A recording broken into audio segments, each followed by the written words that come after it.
A gente trabalhou também com todos os textos da exposição, eram vários textos que percorriam a exposição, eram serigrafados, não tinha absolutamente nada de vinil, de material plástico ou como vinil na exposição.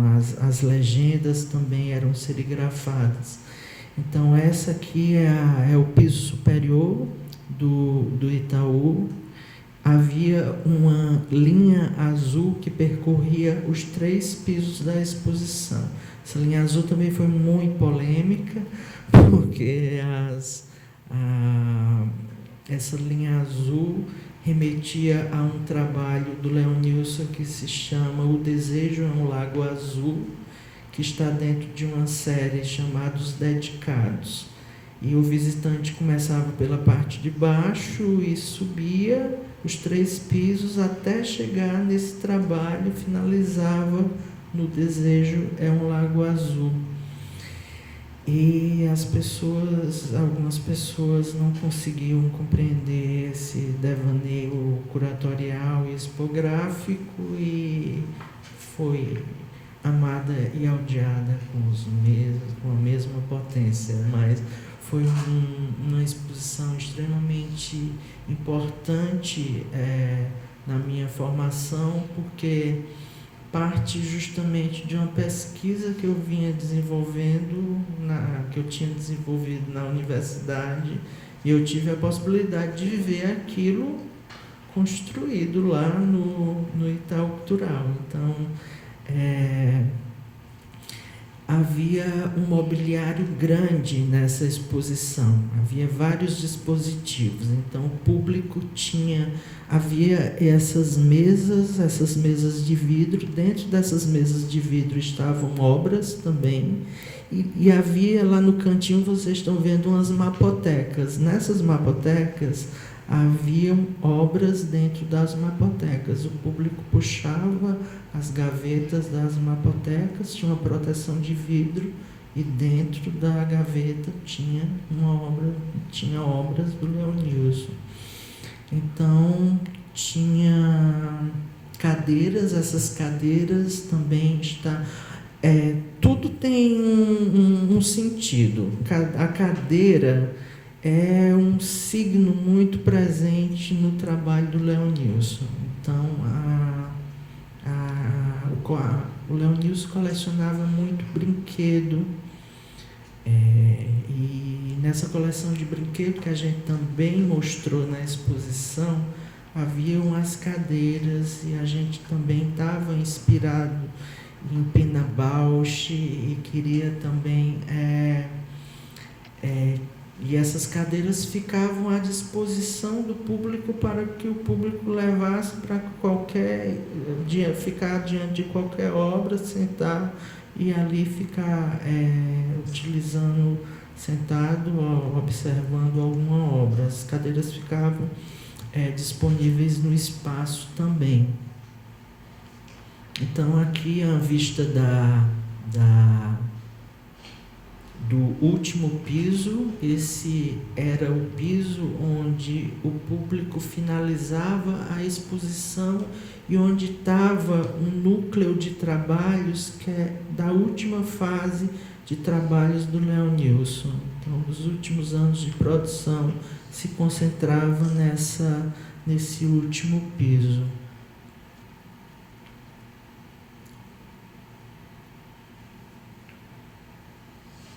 Mais uma imagem da expografia. Aqui era onde finalizava a linha azul. Tinha 5 trabalhos dessa série chamados Dedicados, que ele faz para amigos ou para amores, e dentre eles estava o trabalho que é o Desejo é um Lago Azul, que hoje pertence ao acervo do MoMA, em Nova York.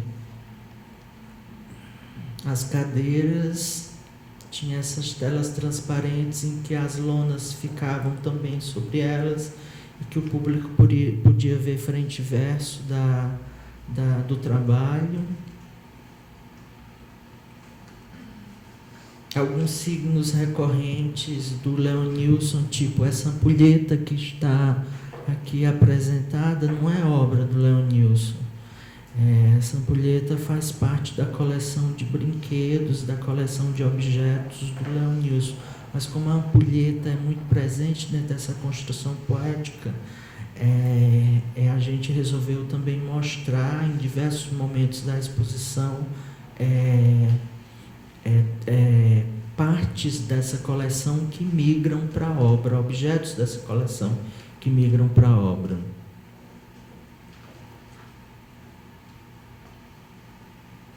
Aqui é um detalhe da mapoteca, com o público puxava, tinha os trabalhos dentro protegidos com vidro e podiam olhar com mais intimidade o trabalho. A nossa ideia era proporcionar justamente todos esses processos de arquivo e de intimidade que determinados arquivos proporcionam a pesquisadores, a diferentes profissionais também. Na escada havia também serigrafados diferentes, inúmeros títulos de obras do Leonilson. Os títulos têm uma carga poética muito forte, então a gente resolveu também serigrafar nos 3 pisos, no percurso das escadas, os títulos dos trabalhos. Esse já era o segundo piso. No segundo piso, a gente resolveu fazer uma conexão entre o trabalho do Leonilson e o trabalho de um artista alemão chamado Albert Riem, que o Leonilson conhece na 18ª Bienal de São Paulo, que é a Bienal da Grande Tela, da Sheila Lerner. E o Leonilson conhece esse alemão e eles ficam bastante amigos, e o Leonilson vai para a Alemanha e desenvolve alguns trabalhos em parceria com Albert Riem. E esse trabalho é uma instalação que o Leonilson tinha desenvolvido com Albert e que também estava na Alemanha e não tinha sido ainda apresentado aqui no Brasil, que veio nesse momento da exposição. E outro dado outro gesto curatorial também que causou uma certa estranheza é que nesse andar a gente não mostrava apenas obras do Leonilson, a gente mostrava obras também desse artista alemão, do Albert Riem. A gente mostrava aproximações entre as duas poéticas, então tinha essa obra em colaboração, como também obras apenas do Albert, como é esse globo que está ao fundo. E toda a dinâmica da exposição novamente, os dispositivos expográficos, toda a documentação entre Albert e Leonilson também, de cartões postais, é uma documentação super bonita que o Leonilson desenha nos cartões, então é super bonito o material, e o Albert disponibilizou também esse material para que a gente pudesse mostrar. Aqui são os textos, como eu falei, os textos eram serigrafados, detalhe da escada também. E aqui já é o piso inicial do Itaú, é por onde o público adentrava a exposição. O público adentrava a exposição por esse piso. É um piso em que havia uma grande linha cronológica que mostrava ano a ano o desenvolvimento do trabalho do artista, tinha obras de cada ano, tinha dados biográficos, e aqui a gente apresentava também a coleção de brinquedo, que é bastante significativa para a poética dele, E também estavam as agendas digitalizadas que o público podia acessar através desses dispositivos aqui ao fundo.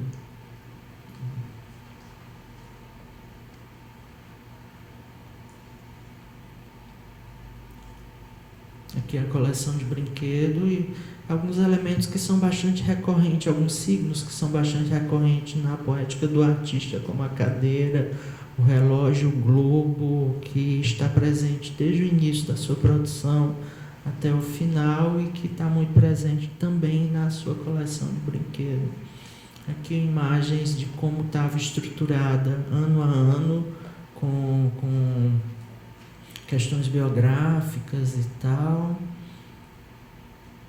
E nós fizemos esse... É interessante porque nós fizemos esse projeto, que foi um projeto bem importante para nós, curadores, e para o Valdir também, que era da expografia, e a gente defendeu muito a expografia e defendeu muito esse gesto de colocar o trabalho dentro dessa grande caixa de madeira, dentro dessa grande estrutura orgânica. E a exposição faz uma itinerância para a Fundação Iberê Camargo. E na Fundação Iberê Camargo, um prédio projetado pelo Álvaro Siza tem a seguinte cláusula contratual, sei lá o quê: não se pode ter nenhuma estruturação expográfica. Então, tudo que a gente tentava fugir, a gente se deparou no Iberê Camargo, que era aquela estruturação de cubo branco. Então, foi necessário repensar a exposição de como ela iria acontecer no Iberê Camargo, porque desconstruir um pouco o nosso esforço hércules de defender aquele projeto expográfico e tal, e a gente estava indo pro cubo branco e tal. Mas essa questão de defender a expografia nunca foi o protagonista da história. O protagonista da história sempre foi a poética do artista e o respeito que a gente teve com a poética do artista. Então, em qualquer um dos ambientes, a poética do artista seria o grande eixo condutor, a grande potência do espaço. Então, o que nos tranquilizávamos era justamente isso, a possibilidade de ter feito essa estrutura, ter estruturado a exposição através de uma pesquisa e de um trabalho longo que teve o projeto Leonilson como grande apoiador, e um trabalho bastante dedicado que o projeto Leonilson vem desenvolvendo com a obra do artista há vários anos. Então, são imagens na exposição do Iberê Camargo, que a gente repensa também os dispositivos, continua também na ideia de mostrar as obras dentro de algumas mesas com cúpulas, algumas mesas transparentes. No entanto, a gente estava diante da arquitetura já do Álvaro Siza, da imponência do prédio, e o diferencial desse projeto é que a gente utiliza um recorte de obras que são bastante importantes para o conjunto poético do artista, que a gente não tinha utilizado na exposição do Itaú. A gente utiliza a coleção que o Leonilson desenvolveu para a Folha de São Paulo, as ilustrações que ele fazia para a coluna da Bárbara Gância. Então, aqui no Iberê Camargo a gente pôde mostrar também E foi repensada a curadoria, não estavam os mesmos trabalhos que estavam na exposição de São Paulo. Nessa exposição a gente tinha um número maior de trabalhos até.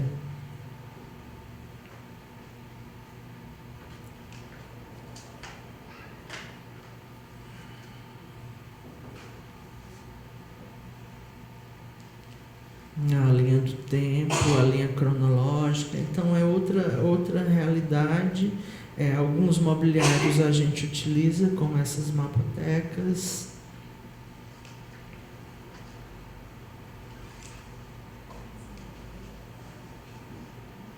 E diferente também da exposição do Itaú Cultural, a gente não evidenciou o trabalho do Albert Rim. A gente mostrou um núcleo de artistas que eram bastante próximo do Leonilson, que tem uma relação bastante significativa com a poética dele, que eram amigos próximos. Então, na mostra do Iberê, nós apresentamos esse conjunto de trabalhos que incluía Leda Catunda, Daniel Senise, Sérgio Romagnolo, e o público tinha acesso por essa parte dos amigos e depois subia para o conjunto para o restante da exposição, onde estava a obra do Leonilson. E quando eu já estava no museu, na minha retomada ao Museu de Arte Contemporânea, em 2013, surge a possibilidade de pensar uma exposição, essa exposição, uma exposição que se chamou Leonilson Inflamável, e foi uma exposição que eu desenvolvi sozinho, sem a parceria de Ricardo Rezende, lá no Museu de Arte Contemporânea, mas também que tinha algumas questões bastante próximas das desenvolvidas tanto no Itaú quanto no Iberê Camargo. O acervo que eu estava utilizando nessa exposição, o acervo do projeto Leonilson, o acervo do Museu de Arte Moderna de São Paulo e o acervo do Museu de Arte Contemporânea de Ceará. Então, era uma exposição que ocupava as 13 salas do MAC e também ocupava as 13 salas e apresentava um conjunto de obras que são pouco conhecidas do trabalho do Leonilson, que são uma produção inicial do trabalho dele no início dos anos 80, como essa série de trabalhos em colagem e pintura. Aqui também são algumas colagens, são trabalhos pouco conhecidos de artistas, em que nas minhas pesquisas me interessou bastante evidenciar. Também tinha uma sala especial nessa exposição que se chamava Maraponga. O Leonilson, como cearense, ele sempre voltava a Fortaleza em determinados momentos e ele ficava num bairro chamado Maraponga. E ele desenvolveu uma série de trabalhos a partir dessa casa no bairro Maraponga, e eu reuni também esse conjunto de trabalhos desenvolvidos na Maraponga. Então, esse foi uma pesquisa desenvolvida com a obra do Leonilson, que se desdobra nessas três curadorias, na curadoria do Itaú Cultural, na curadoria do Iberê Camargo, na curadoria do Museu de Arte Contemporânea do Ceará, Por aí já são 3 instituições que você vai atravessando e desenvolvendo suas questões e desenvolvendo todas as especificidades de cada uma para ir desenvolvendo os seus projetos. Agora eu gostaria de apresentar outros projetos que, rapidamente, para não ficar muito... o tempo, como é que tá? Tá, então eu vou mais rápido, gente. Desculpa que eu estou falando muito.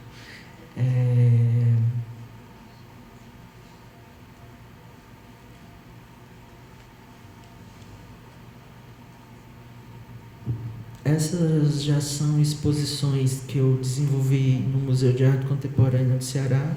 Quando eu retomo ao Museu de Arte Contemporânea, depois dessa temporada fora de Fortaleza, não posso esquecer de falar que nessa temporada também, ausente de Fortaleza, eu passei 2 anos em Recife dirigindo o Museu Murilo La Greca, que foi uma experiência bastante rica para mim também, tanto por essa parte de gestão, como também por estar diante de um museu com diversas dificuldades. É um museu casa em que trabalha a obra de um artista local chamado Murilo La Greca, e que tinha também, além da obra e das dificuldades da obra do Murilo La Greca, tinha um programa bastante importante para a cidade, que era um edital que se chamava Amplificadores, que trabalhava com arte contemporânea. Então, foi uma experiência bastante rica na parte de gestão e na parte de mergulho também em acervo e nessas diversas realidades que você, profissional dessa área, tem que passar ou passa. E para mim foi muito bom ter convivido com a cena pernambucana e ver como os artistas pernambucanos incorporavam aquele museu, como a cena pernambucana era generosa e com todas as propostas que se desenvolviam em torno do Murilo La Greca. E depois dessa temporada no Murilo La Greca, eu passo um tempo em São Paulo, onde eu inicio uma pesquisa de doutorado, e é quando eu retomo me convidam para voltar a Fortaleza, já como curador do Museu de Arte Contemporânea, e também o Dragão do Mar estava querendo articular a formação de uma escola em artes, que é um projeto que eu vou apresentar também, que se chama Porto Iracema das Artes, que é um projeto de formação em 5 linguagens, que completou agora em agosto 2 anos, e que tem dado uma movimentação bastante importante para a cena local. Eu vou passar rapidamente. Foram 3 exposições que decorrem de uma pesquisa que eu desenvolvi sobre a questão de diáspora, fluxos, trânsitos, e que se concentram a partir da região norte e nordeste do Brasil. Nessa exposição específica, eu estava trabalhando 3 produções de 3 estados, que era Ceará, Piauí e o Pará. A exposição se chama Rotas, Desvios e Outros Ciclos, e eu utilizo a Transamazônica como costura e pensamento curatorial para fazer a conexão desses 3 estados, e também sempre pensando as questões de trânsitos, fluxos e questões que fazem o cearense sair do seu lugar para o outro lugar, que é uma das características principais da formação do povo cearense. Então, nessa exposição específica estruturada através de ciclos, que era o ciclo do gado, o ciclo da borracha e o ciclo do ouro. E contava com artistas, como eu falei, desses 3 estados, do Ceará, do Piauí e do Pará.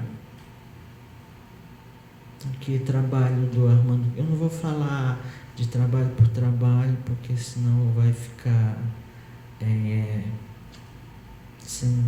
vou atropelar a Júlia, que está ali na minha frente. Eu não quero atropelá-la. Então aqui Armando Queiroz, Eduardo Frota, Efraim Almeida, Paula Sampaio. Esse trabalho da Paula Sampaio é um trabalho incrível, que é uma fotografia da Transamazônica.